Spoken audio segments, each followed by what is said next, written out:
Astro में आप सभी का हार्दिक स्वागत है। हमने आपसे पहले भी कहा है कि सबसे पहले 2 गज की दूरी, मास्क है जरूरी, इस स्लोगन का अवश्य पालन करें। अपने देश में अभी भी महामारी जारी है। हालांकि जैसा मैंने आपको पिछली वीडियो में कहा था कि 14 मई के बाद में आहिस्ता आहिस्ता इस पे कंट्रोल चालू हो जाएगा, उसका प्रभाव भी अब दिखने लगा है। मास्क के साथ ही सामाजिक दूरी का विशेष ध्यान रखें। आपको आयोजनों में, से धार्मिक आयोजन हो या राजनीतिक आयोजन हो, जाने से बचना चाहिए। घर में है तो बार बार आपको अपना हाथ साबुन से धुलते रहना चाहिए। यदि बाहर हैं तो सैनिटाइजर का उपयोग आपको बार बार करना चाहिए। यदि आपके क्षेत्र में वैक्सीन उपलब्ध है तो रजिस्ट्रेशन करके वैक्सीन अवश्य लगवाएं।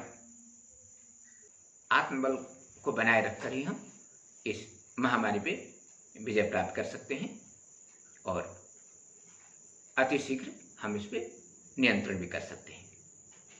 आपका स्वास्थ्य भी, आत्मबल आपका जितना ज़्यादा रहेगा उतने जल्दी आपका स्वास्थ्य भी ठीक होगा।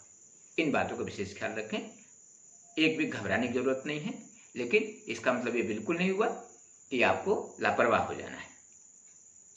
अब आपसे चर्चा करते हैं आज के विषय का।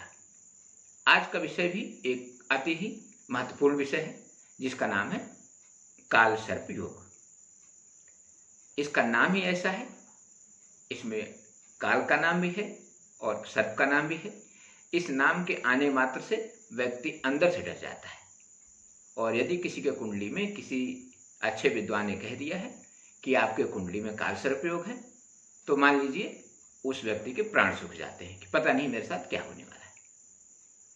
अब इस विषय को आगे बढ़ाते हुए आपसे कुछ बातें अवश्य कहना चाहूंगा कि एक ऐसा विषय है कि जिसपे अपने प्राचीन भारतीय शास्त्रों में, अपने प्राचीन ज्योतिष शास्त्रों में कोई खास उल्लेख नहीं है।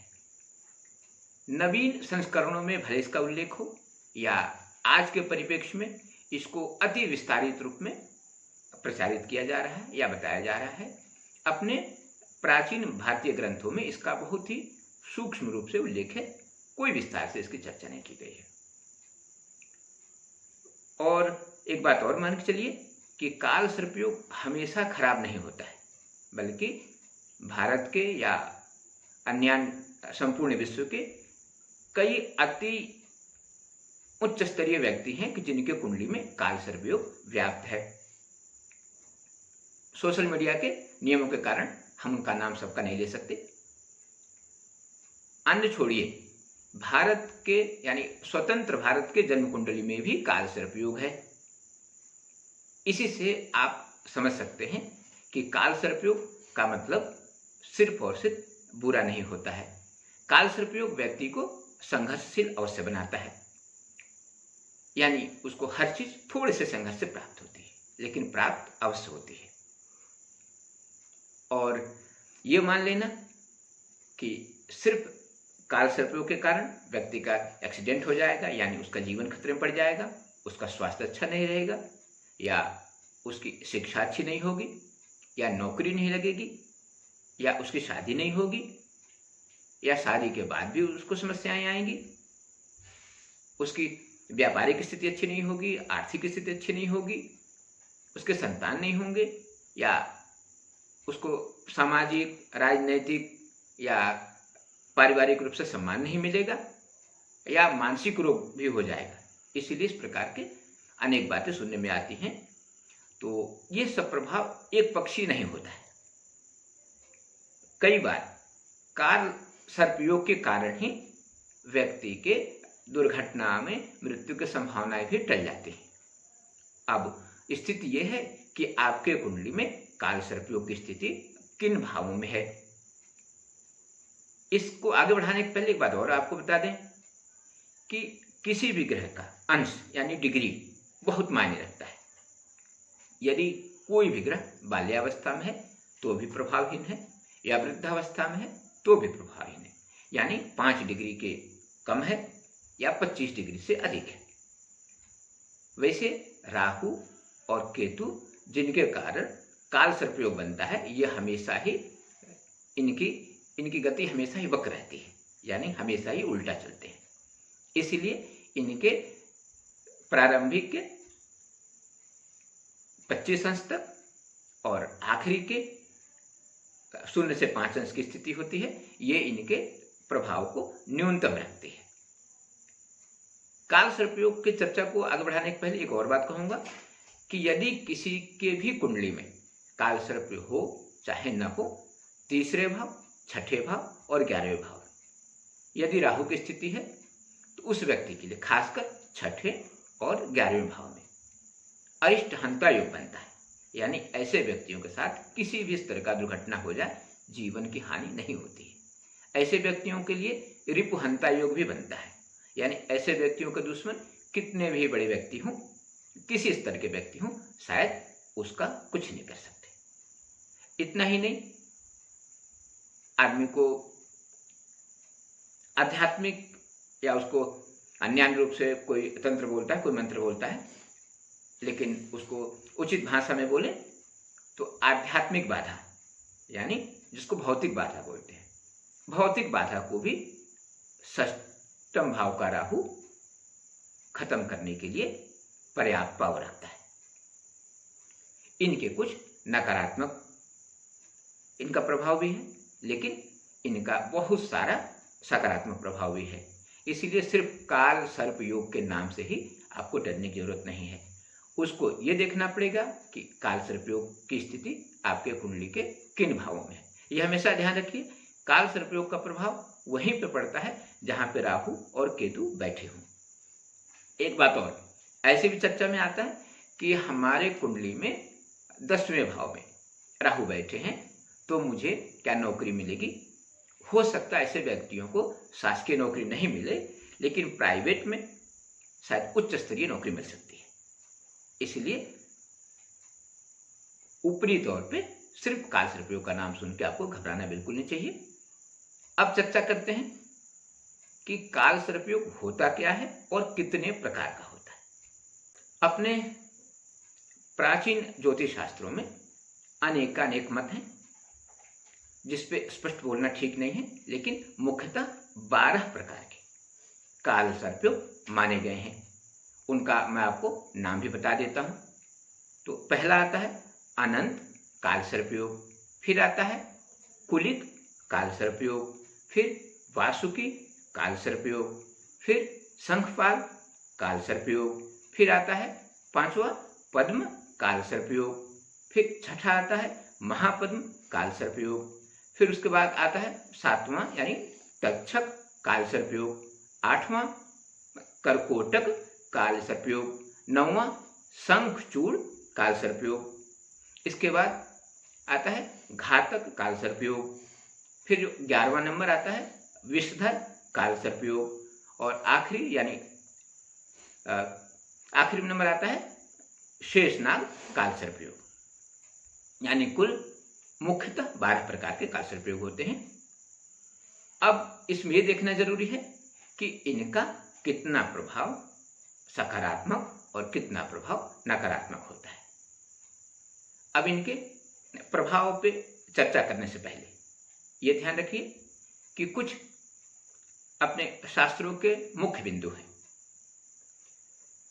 एक जैसे श्लोक है कि यदि किसी भी व्यक्ति के कुंडली में बृहस्पति केंद्र या त्रिकोण में हो तो उसके सारे नकारात्मक भाव न्यूनतम हो जाते हैं। जैसा मैं आपको श्लोक भी बोल दूं, किम कुर्वन्ति ग्रहाः सर्वे यस्य केंद्रे बृहस्पति। इसका अर्थ आप खुद समझ गए होंगे, उस व्यक्ति के सारे ग्रह क्या कर सकते हैं जिस व्यक्ति के केंद्र में बृहस्पति बैठा हो। अब चाहे वो काल सर्प योग हो चाहे मांगलिक योग हो, अन्य भी कई प्रकार के योग होते हैं। एक बात और उल्लेख कर दूं, काल सर्प योग के ही कुछ परिस्थितियों को पितृदोष भी माना जाता है, और शायद आप इस बात को जानते भी होंगे कि पितृदोष को भी अपने ज्योतिष शास्त्र में बहुत ही छोटे रूप में दिखाया। अब चर्चा करते हैं कि किस भाव में राहु केतु के उपस्थिति के कारण होने वाले काल सर्पयोग का प्रभाव क्या होता है। तो सबसे पहले शुरू करते हैं कि लग्न भाव से। आप भी देखिएगा अपने कुंडली को, यदि आपके कुंडली में लग्न भाव में राहु बैठा हो और 7वें भाव में केतु बैठे हों, ये प्राकृतिक रूप से एक दूसरे से उस घर को मिला के 7वें ही हमेशा बैठते हैं, इसलिए इसमें कहीं कोई कंफ्यूजन नहीं है कि राहु कहाँ बैठे हैं और केतु कहाँ बैठे हैं। यदि लग्न में राहु बैठे हैं तो प्राकृतिक रूप से केतु 7वें भाव में ही बैठेंगे। तो यदि आपके कुंडली में लग्न में राहु बैठे हों तो आपको आलसी अवश्य बना देंगे, वो भी अपने कार्यों के प्रति, दूसरों के कार्यों के प्रति आप हमेशा ही तत्पर रहेंगे, यानी किसी के एक फोन कॉल पे आप उसके लिए फट से दौड़ जाएंगे, लेकिन अपने कार्यों के लिए शायद आप सोते रहें। इसका एक और प्रभाव होता है कि व्यक्ति झूठ भी बोलता है, लेकिन अपने लिए नहीं, दूसरे या मित्रों के या पारिवारिक लोगों के आपसी विवाद को खत्म करने के लिए या किसी के हित साधना के लिए या अपनी किसी बहुत ही अल्प गलतियों को छुपाने के लिए ऐसा झूठ नहीं बोलता है जिससे किसी के प्राण चले जाएं। लेकिन लग्न में यदि राहु हो तो झूठ बोलने की प्रवृत्ति थोड़ी सी होती है। आजकल कोई बोले झूठ नहीं बोलता है तो शायद वो सबसे बड़ा झूठ आदमी है, लेकिन इसमें प्रवृत्ति थोड़ी ज़्यादा होती है। इसके बाद सप्तमस्थ केतु का प्रभाव भी होता है, यानी व्यक्ति अपने व्यापार को बार बार बदलता है। और यदि बाकी ग्रह योग अच्छे हों तो ये कह सकते हैं कि वो एकाधिक व्यापार करता है और सब में सफल भी होता है। इसके साथ ही उसके शादी में बार बार बात तय होके और अड़चनें आ सकती हैं। इसके अतिरिक्त शायद लग्नस्थ और सप्तमस्थ राहु केतु के प्रभाव के कारण अनंत काल सर्पयोग का प्रभाव और बहुत ज्यादा नहीं होता है। वो भी यदि लग्न में राहु भले बैठे हों लेकिन केंद्रस्थ बृहस्पति हों तो इसका प्रभाव ही न्यूनतम ही होगा। अब इसकी चर्चा करते हैं, इसका उपाय क्या किया जा सकता है। यदि लग्न में राहु हूं और सप्तम में केतु हूं तो आपको श्वेत दूर्वा यानी सफेद दूब हर जगह उपलब्ध होता है। थोड़ी मुश्किल होती है, थोड़ी मुश्किल अवश्य होती है, लेकिन उपलब्ध हो जाता है। श्वेत दूर्वा की ताबीज परमानेंट यानी स्थायी रूप से अपने गले, चाहे अपने राइट हैंड के, इसमें आप अपने बाजू में इसको बांध सकते हैं। ये बहुत ही फायदेमंद है। अभिमंत्रित कर लें तो सोने पे सुहागा। इसके साथ ही 5.25 कैरेट, रात मैं रत्ती का उल्लेख नहीं कर रहा हूं, इसलिए रत्ती में भिन्नता है, क्षेत्रों के अनुसार उसमें छोटे बड़े मात्रा हो सकती है, लेकिन कैरेट एकदम फिक्स है। 5.25 कैरेट का लहसुनिया आप अपने राइट हैंड के मध्यमा उंगली यानी बीच वाली उंगली में चांदी में शनिवार को या मंगलवार को अवश्य धारण करें। आपको बहुत सारे फायदे मिलेंगे और लगभग आपकी सारी रुकावटें फटाफट दूर हो जाएंगी। इसके साथ ही यदि आप पूजा पाठ में विश्वास रखते हो तो राहु और केतु का तांत्रिक मंत्र, छोटे छोटे मंत्र हैं, इनको अवश्य करना चाहिए। एक बात बल्कि और कह दूं कि काल सर्पयोग के किसी भी भाव में होने के कारण युति बन रही हो तो हर आदमी के लिए राहु और केतु का जप करना फायदेमंद होता है। तो आपको राहु केतु का मंत्र बता देता हूँ। राहु का मंत्र है ओम राम राहवे नमः, और इसके बाद जो केतु का मंत्र है ओम कें केतवे नमः। इस दोनों मंत्र का कम से कम एक एक माला जप करें आप 45 दिन तक, शायद आपकी जिंदगी की सारी रुकावटें दूर हो जाएंगी। इसके बाद बात करते हैं, यदि द्वितीय स्थान यानी धन भाव में आपका राहु बैठा हो और अष्टम भाव में केतु बैठा हो तो इसके क्या प्रभाव हो सकते हैं। एक बार फिर से बोल रहा हूं, राहु भी धीमा ग्रह है यानी शीघ्रगामी नहीं है, और यदि आपके स्थायी संपत्ति के भाव में यानी धन भाव में बैठ जाए तो सबसे बड़ा प्रभाव उसका ये होता है, क्योंकि कुटुंबों का भाव भी वही है, तो कुटुंबों से आपके संबंधों में आती सौहार्दता नहीं रहती है, यानी आप अपने पारिवारिक लोगों से कटे कटे रहते हैं, या आप उसको बहुत ही हृदयता के साथ नहीं निभा पाते। उसका दूसरा प्रभाव यह है कि आप स्थायी संपत्ति के संग्रह में सफलता अवश्य मिलती है, लेकिन मनमाफिक स्थान या मकान या जो भी करना चाहें, स्थायी संपत्ति में निवेश के लिए मनमाफिक मौके आपको नहीं मिलते हैं।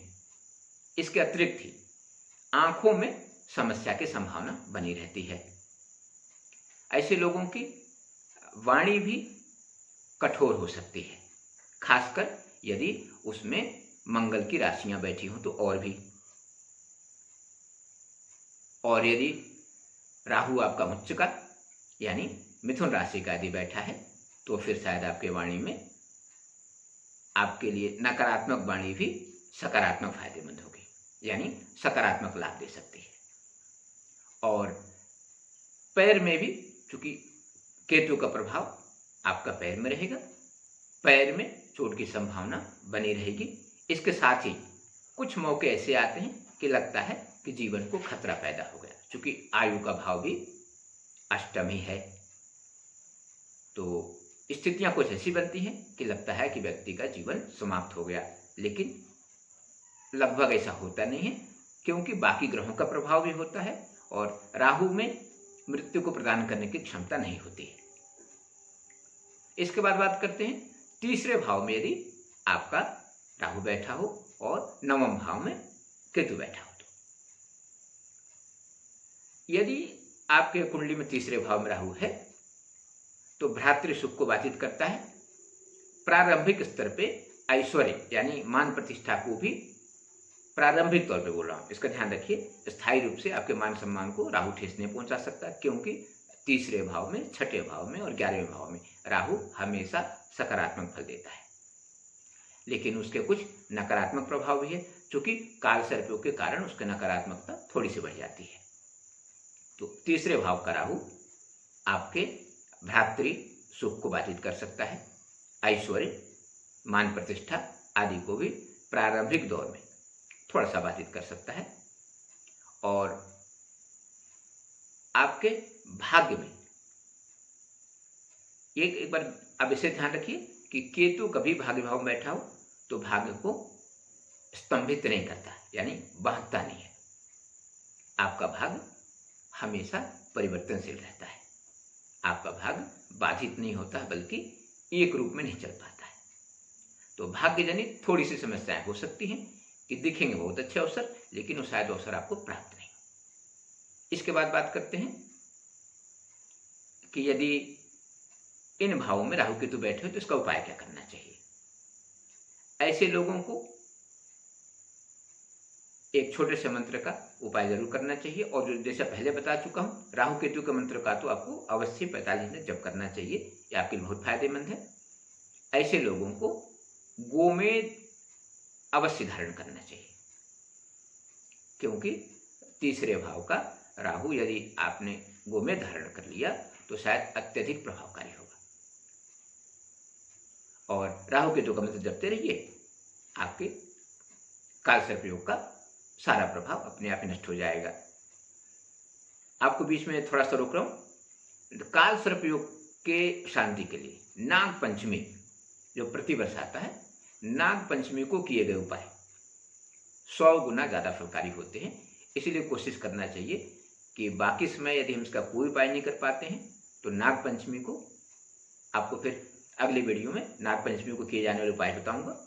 नाग पंचमी का ध्यान रखिए, नाग पंचमी का किया गया दान, नाग पंचमी का किया गया जप, यानी कोई भी उपाय आपका 100 गुना ज्यादा फलकारी है और शायद आपको लंबी अवधि तक फायदा मिलता रहेगा।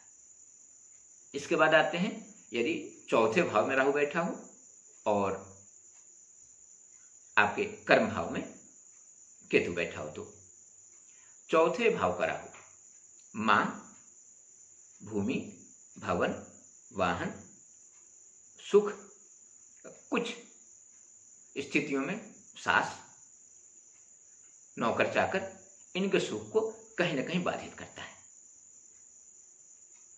और इसके अतिरिक्त शायद इसका कोई भी नकारात्मक प्रभाव नहीं होता है। केतु के कारण ऐसे लोगों को जल्दी से शासकीय नौकरी नहीं मिलती है। आमतौर पे देखा गया है कि कर्म भाव का केतु जिनके भी कुंडली में है, इसमें अधिकतर लोग शासकीय नौकरी छोड़कर प्राइवेट नौकरी में चले जाते हैं। इसके लिए उपाय आपके लिए है कि लाल वस्त्रों का दान, इसके साथ ही उड़द और मूंग, इसका दान भी आपको अवश्य करना चाहिए। इसके साथ ही जैसा पहले बताएं, राहु केतु के मंत्रों का जप आपको 45 तक अवश्य करना चाहिए।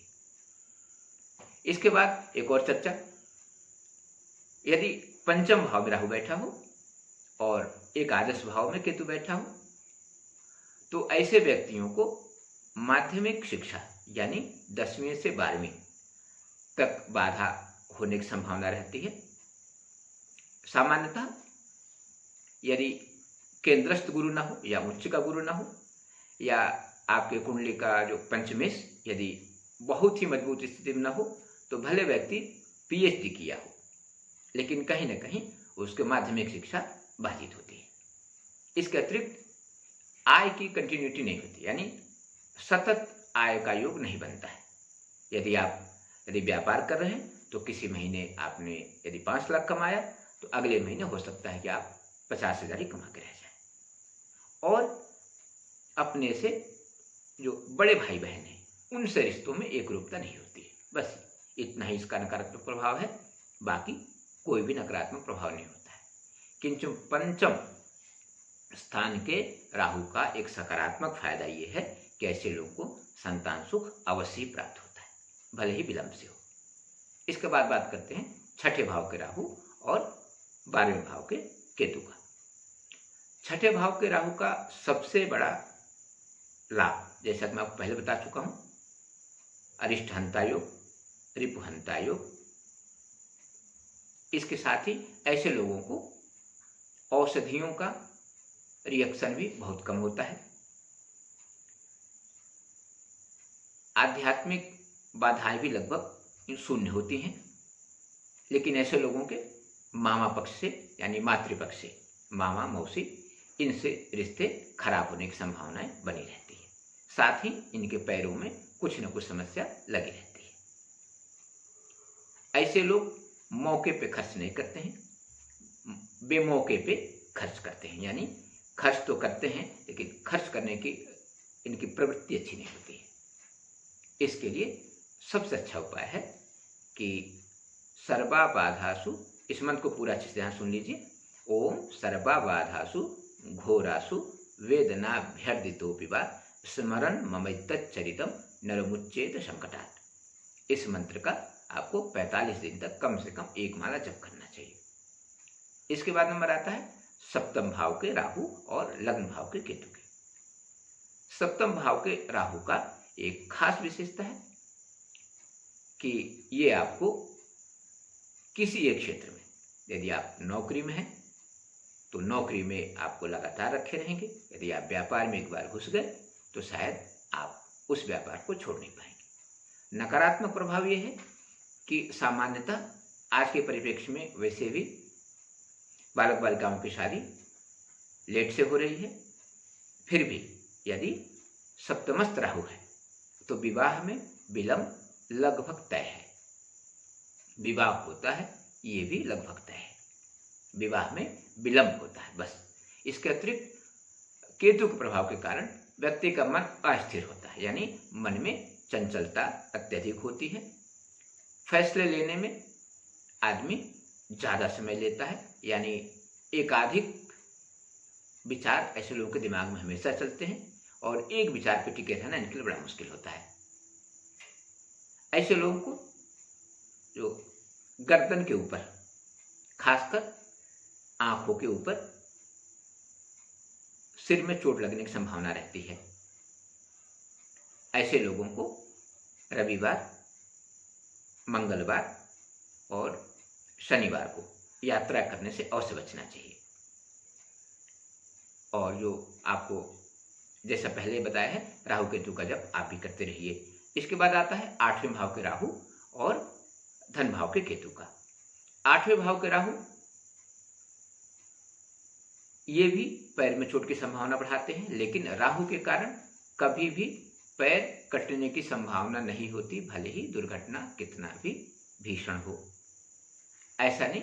अब एक बात का पुनः ध्यान रखिए कि बाकी कुंडली के 7 ग्रह भी प्रभावकारी होते हैं। अष्टम भाव के अष्टमेश यानी अष्टम भाव के मालिक का भी अपना कुछ व्यक्तिगत प्रभाव होता है। ये एक पक्षीय विचार, सिर्फ काल सर्पयोग पर विचार हो रहा है। आप इसको सर्वांगीण रूप से बिल्कुल नहीं लें कि ये मान के चले ऐसा ही होता है, क्योंकि यदि बाकी ग्रह योग इसमें सहयोगी नहीं है तो काल सर्पयोग का प्रभाव बहुत आंशिक ही होता है। आपको स्थायी संपत्ति जो होगी यानी पैतृक संपत्ति, वो आप स्थायी रूप से रख नहीं पाएंगे। ऐसे कुंडली वाले जिनके अष्टम भाव में राहु और धन भाव में केतु हों, वो अपने पैतृक संपत्तियों को अक्सर बेच देते हैं, भले ही उससे अत्यधिक संपत्ति का वो अर्जन दूसरे रूप में कर लें। आपको भी राहु केतु का जप अवश्य करना चाहिए। और बल्कि ऐसे लोगों को कुशा का जड़ यदि मिल जाए तो कुशा का जड़ ताबीज में भरकर गले या दाहिने हाथ के बाजू में अवश्य बांधना चाहिए 1.25 साल तक। हो सके तो 1.25 साल की 3 आवृत्ति करके इसके अनुसार उसको बांधे रखें। अब बात करते हैं 9वें भाव के राहु और तृतीय भाव के केतु की। 9वें भाव का राहु भाग्य वृद्धि में अवरोधक हैं और तृतीय भाव के केतु कहीं न कहीं आपके मान सम्मान को अत्यधिक उतार और चढ़ाव से भर देते हैं। यानी कभी आपको अत्यधिक सम्मान मिल सकता है और कभी अचानक ही आपको अपमानित होना पड़ सकता है। भाग्य वृद्धि के लिए ऐसे लोगों को राहु के वैदिक मंत्र का यानी ओम कया नश्चित्र आभुवदूति सदा वृधः सखा कया सचिष्टया वृता, ये वैदिक मंत्र है। आप अपने आसपास किसी अच्छे ज्योतिषी को मिलके या किसी अच्छे अनुष्ठान वाले विद्वान को मिलके इसका 18,000 जप अवश्य करवा लें। आपके भाग्य में अच्छी वृद्धि होगी और आपको भाग्य जनित समस्याएं लगभग नहीं होंगी। इसके बाद विचार करते हैं कर्म भाव के राहु और चतुर्थ भाव के केतु का। कर्म भाव के राहु अपने और अपने पिता दोनों के लिए ही खासकर रोजी रोटी यानी आजीविकोपार्जन के लिए कहीं न कहीं बाधक है। ऐसे लोगों को समय से नौकरी तो नहीं मिलती है या मिलती है भी तो मनमाफिक नहीं मिलती है। आमतौर पर ऐसे लोगों को अपनी नौकरी के अंतर्गत किसी न किसी समस्या का सामना करना ही पड़ता है। ऐसे लोगों के मां को एकाधिक बार बड़े रोगों से सामना हो सकता है, खासकर पेट और सिर से संबंधित। यदि आपके चौथे भाव के स्वामी या कर्म भाव के स्वामी अच्छे हैं तो ये प्रभाव भी बहुत ही आंशिक होंगे। इसके बाद बात करते हैं 11वें भाव के राहु और पंचम भाव के केतु के। 11वें भाव के राहु वैसे ही शुभ फलकारी है। भाइयों से संबंधों में प्रगाढ़ता कम करते हैं या स्थितिजन परिस्थितियों के कारण भ्रातृ सुख थोड़ा कम हो जाता है। इसके अतिरिक्त आय की अधिकता तो नहीं होती है लेकिन कंटिन्यूटी रहती है। राहु की एक विशेषता यह है कि हर हालत में कभी भी ये पूर्णतः ब्रेक नहीं मारते। आपके जीवन की गाड़ी, आर्थिक गाड़ी आपकी चलती रहेगी।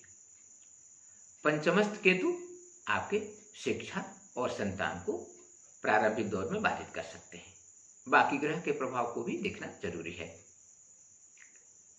आपके लिए भी सबसे उत्तम उपाय है केतु के वैदिक मंत्र का, क्योंकि यदि अच्छी शिक्षा नहीं होगी तो अच्छी नौकरी भी नहीं मिलेगी, अच्छी आय भी नहीं होगी और पंचम भाव चूंकि संतान का भाव भी है तो शायद वो भी बाधित नहीं हो।